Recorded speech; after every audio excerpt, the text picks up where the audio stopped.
Bon, pour ce qui se passe en 2017, bon, 2017-2018, grand rendez-vous électoraux. Et il y a un truc qui m'a étonné, c'est la NVA. La NVA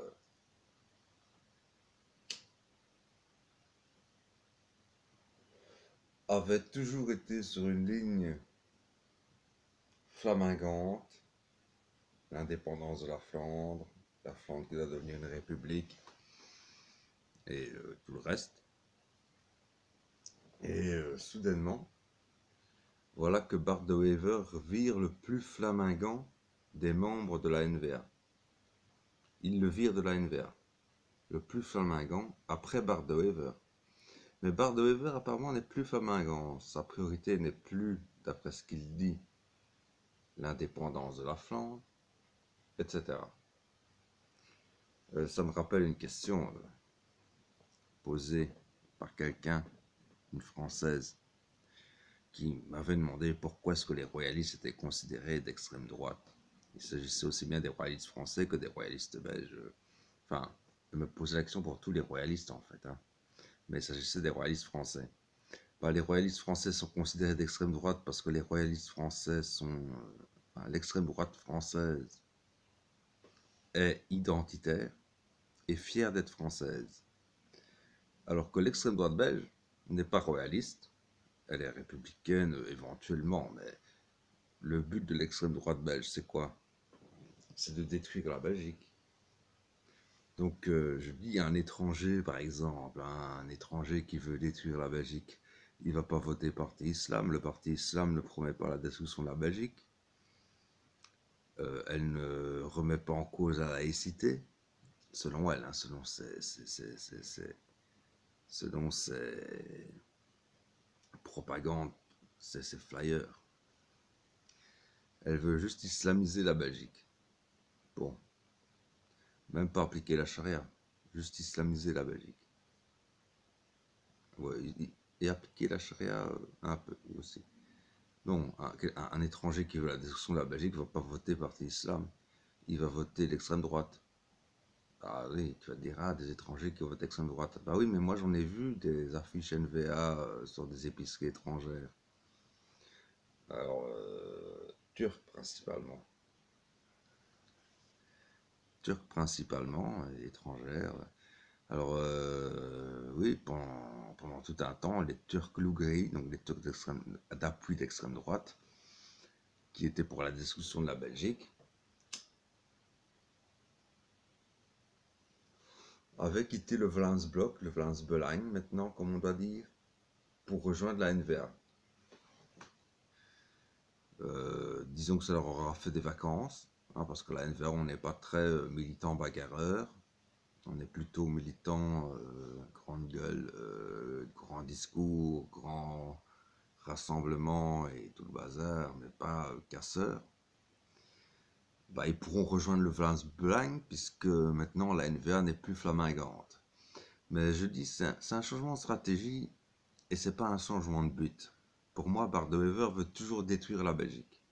L'extrême droite veut détruire la Belgique, la NVA est d'extrême droite. La preuve, c'est que énormément de membres du Vlaams-Belang ont ces 10 dernières années rejoint la NVA. Ces 10 dernières années, j'exagère à peine, hein. C'est cette année, dernières années, disons, allez, rejoint la NVA en se disant, à la NVA, on est sûr d'être élu, alors qu'au Vlaams-Belang, on peut toujours attendre des siècles. Ah bah oui, hein, c'était ça le truc, hein, c'est que Vlaams-Belang, t'es toujours dans l'opposition. NVA, non seulement tu peux être élu, mais en plus tu peux être dans la majorité. Alors bah, tu penses bien, tous les mecs du Vlaams-Belang qui avaient des envies de carrière ont rejoint la NVA. Bon, ce qui prouve bien qu'il n'y a pas antinomie de programme entre ces deux partis. Et d'ailleurs, la NVA avait déclaré tout de go, à l'époque où elle faisait encore partie du CDNV, où elle était encore une branche du CDNV, la NVA avait déclaré qu'il faudrait réfléchir à abandonner le système de cordon sanitaire qui empêche toute alliance avec le Vlaams-Belang. Donc la NVA est prête à s'allier avec le Vlaams Belang malgré les dernières déclarations en date de quelques-uns de ses membres. Bart de Wever ne voit pas ça d'un mauvais œil du tout. Il a toujours été pour. On ne voit pas pourquoi tout à coup il serait contre. Mais le but, à mon avis, de Bart de Wever est de se dire, ben, comme on dit, hein, le pouvoir corrompt, le pouvoir absolu corrompt absolument. C'est-à-dire qu'en fait, le pouvoir régional corrompt régionalement, le pouvoir fédéral corrompt fédéralement. C'est-à-dire qu'en fait, Bart de Wever a goûté au pouvoir fédéral et il s'est dit, nom d'un chien, c'est quand même pas mal si au lieu de simplement détruire la Belgique en déclarant l'indépendance de la Flandre, tout bêtement, et en risquant alors de devoir quitter l'Union européenne, de facto, puisqu'un pays, une région qui déclare son indépendance doit redemander son adhésion à l'Union européenne. Or, la grande différence entre le Vlaams Belang et la NVA, la seule différence en fait, c'est que le Vlaams Belang ne veut pas de l'Europe, alors que la NVA veut de l'Europe. C'est la seule différence entre les deux. Sur tout le reste, ils sont d'accord. Bon, donc sur les étrangers et tout ça, bon, il y a eu quelques sorties au Parlement, hein, bon voilà. Et d'ailleurs, parfois dans les cafés en Belge, on entendait oh, le flamand vote NVA, c'est pas parce qu'ils sont racistes, c'est juste parce qu'ils sont libéraux. Je regrette, il y a un parti libéral en Flandre, il s'appelle Open VLD. Si tu es libéral, tu votes Open VLD. Hein, c'est comme la différence entre voter MR et voter Parti populaire. Tu vois, hein, il y a une différence entre les deux. Et encore, Parti populaire, c'est pas l'extrême droite. Mais c'est comme la différence entre voter MR, Parti populaire ou Front National. C'est tout, hein. C'est aussi simple que ça. Mais Bart de Wever a une nouvelle idée, c'est pourrir la Belgique de l'intérieur. C'est-à-dire qu'il n'est plus, Bart de Wever déclare qu'il n'est plus que pour lui, c'est-à-dire qu'il n'est pas plus, mais que pour lui, l'indépendance et la République flamande ne sont plus des priorités. Mais par contre, ce qui est prioritaire, c'est une nouvelle réforme de l'État. Et il y en aura une forcément, de facto. Il y en a déjà eu. Par exemple, les allocations familiales. Les allocations familiales sont maintenant régionalisées. Le paiement des allocations familiales sont maintenant régionalisés. Résultat, c'est bien marrant parce que le problème, c'est en fait ce que Bart de Wever veut faire, c'est prendre la Belgique région par région et montrer à chaque région, en fait, utiliser les vices de chaque région. Parce que le PS, qui détient Bruxelles, maintenant qui a 4 partis de gauche, le PS, le CDH, Écolo et le nouveau FDF, qui est devenu Défi, qui a pris une tournure parti de gauche, donc qui ne s'alliera probablement plus jamais avec le MR, et un seul parti de droite pour 4 partis de gauche, le MR. Donc le MR est assuré de ne jamais gagner. Il y aura toujours un parti de gauche qui va arriver à faire des coalitions, et donc on va retrouver le PS systématiquement à Bruxelles et en Wallonie, ça s'est fait depuis longtemps déjà. Probablement avec le PTB, 5e parti de gauche, 5 partis de gauche pour un parti de droite. Si on n'avait pas diabolisé le Parti populaire dès ses débuts, peut-être qu'il y aurait 2 partis de droite, quoi. Mais bon. Mais moi, je ne suis pas spécialement à droite, mais je suis tellement à gauche que je me dis parfois que la droite est plus à gauche que la gauche. Bah oui, la preuve. Le pari du Parti socialiste à Bruxelles et en Wallonie, ça a été la paupérisation. C'est-à-dire surtout que les pauvres ne deviennent pas riches, ne s'enrichissent pas. Parce que des pauvres, plus il y a de pauvres, plus il y a de votants PS. C'est la grande contradiction des partis marxistes. C'est-à-dire qu'ils disent « nous allons lutter contre la pauvreté », en fait tout ce qu'ils font, c'est rendre dépendants les pauvres des aides sociales. Parce qu'ils se disent, plus il y a de dépendants du chômage, plus il y a de dépendants du CPS, moins il y a de travailleurs, moins il y a de gens qui s'en sortent, plus il y a de pauvres, plus il y a de travailleurs pauvres, plus il y a de gens qui ne s'en sortent pas, plus il y a de mecs paumés, plus il y a de SDF, plus il y a de tout ça, plus il y a de votants de PS. Ben voilà. Ou de la gauche institutionnelle, que ce soit CDH, Écolo, PTB. PTB, ça ne les dérange même pas, parce que pendant que les militants du PTB disent bêtement nous trouvons que le PS est un parti de droite, hein, les militants du PTB disent carrément ça. Ben pendant ce temps-là, le PTB, lui, discute avec le PS en Wallonie pour les prochaines élections régionales, pour se partager le pouvoir lors des prochaines élections régionales. Donc, ça ne dérange, le PS n'est un parti qui ne dérange absolument pas les instances dirigeantes du PTB, mais comme je dis toujours, il y a un monde de différence entre les militants d'un parti et la caste dirigeante du parti, hein, dans tous les partis. Donc Bart de Wever, à mon avis, veut pourrir la situation intérieure,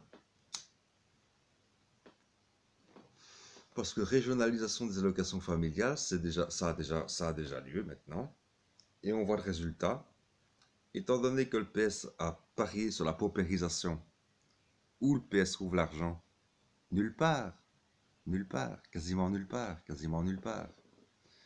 Le PS trouve d'argent quasiment nulle part puisqu'il n'y a plus que des pauvres partout. Là où le PS est. À Bruxelles et en Wallonie. Tous les autres se sont barrés à la périphérie flamande. Et en Flandre. Bon, il y a quelques communes riches en Wallonie qui ne votent pas PS d'ailleurs, mais qui sont sous mandat PS à la région. À la région. Alors ceux-là, on peut les ponctionner d'impôts, oui. Mais enfin, bon, il y a une limite à tout. Parce que sinon, ils s'en vont. Hein. Ils s'en vont, quoi. Je veux dire, Luxembourg, c'est juste au sud. Hein. Tu t'en vas, hein. Tu vas au Luxembourg. Les Français viennent en Belgique, les Belges iront au Luxembourg. Bon, mais comment est-ce qu'ils vont trouver cet argent pour payer les pauvres? Ce qui fait que résultat, allocation familiale régionalisée, résultat, dans les régions de gauche, Bruxelles et Wallonie, les allocations familiales sont moins élevées que dans la région d'extrême droite NVA, la Flandre, où là les allocations familiales sont plus élevées qu'à Bruxelles et en Wallonie.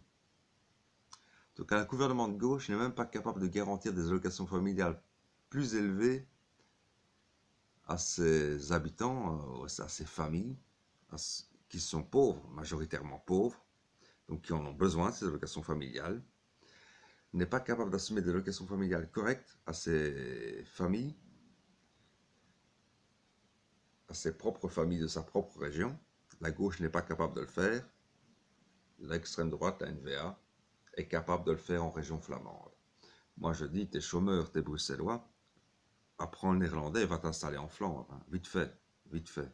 Ne traîne pas avant que tout soit régionalisé. Parce que qu'est-ce qui va être régionalisé? On a régionalisé le contrôle des chômeurs. C'était un beau coup. Ça plaisait au PS, parce que le PS se disait, bah, c'est tout bénef pour nous. Maintenant, c'est plus le fédéral qui s'en occupe, donc c'est nous. Donc le PS ne va sanctionner aucun chômeur qui est syndiqué. Alors, les chômeurs non syndiqués, ils sont ultra sanctionnés en Wallonie et à Bruxelles. Mais quand tu es syndiqué CSC ou FGTB, pas CGCLB, hein, pas le syndicat libéral. Si tu es syndiqué syndicat libéral, tu te ramasses aussi des sanctions. Mais si tu es syndiqué, CSC ou FGTB, tu as tout l'avenir devant toi. Le contrôle des chômeurs est attribué aux régions. Alors il faut non seulement être syndiqué, mais il faut être votant en plus. Hein. Il faut être votant. Bah oui, ne fût-ce que dans sa commune, déjà. Pour les étrangers, par exemple, qui ont le droit de vote en Belgique. Hein, les étrangers non belges ont le droit de vote en Belgique. Il suffit de faire la demande à la commune. Mais le droit de vote seulement aux élections communales. Bon.